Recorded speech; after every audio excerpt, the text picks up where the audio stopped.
నీ మరణం తర్వాత కేవలం 1 గంటలోనే నీవు ఎప్పుడూ లేనట్టుగా జనం నీ పేరుతో భోజనం చేయడం ప్రారంభిస్తారు.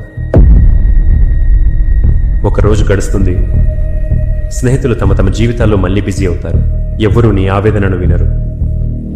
1 వారం గడిచేసరికి నీ కుర్చీలో ఇంకొకరు కూర్చుంటారు. నీ స్థానం ఇక నీది కాదు. నీ వస్తువులు అమ్ముడవుతాయి. నీవు ఎప్పుడూ వారి మనిషివి కానట్టుగా.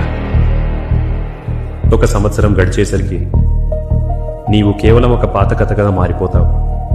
నీ గురించి చెప్పుకునేవారు కూడా తగ్గిపోతారు. అయితే నువ్వేమో జీవితమంతా జనమేమంటారు అనే ఆలోచనతోనే గడిపావు. నిజమేమిటంటే ఎవరికి ఎవరిని గుర్తుంచుకునేంత సమయం ఉండదు. ప్రతి ఒక్కరూ తమ తమ పోరాటంలో, తమ అలసటలో మునిగిపోయి ఉంటారు. అందుకే నీకోసం జీవించు, నీతోనే ప్రేమగా ఉండు. ఎందుకంటే ఈ ప్రపంచం నీవు లేనిదే ఆగిపోదు.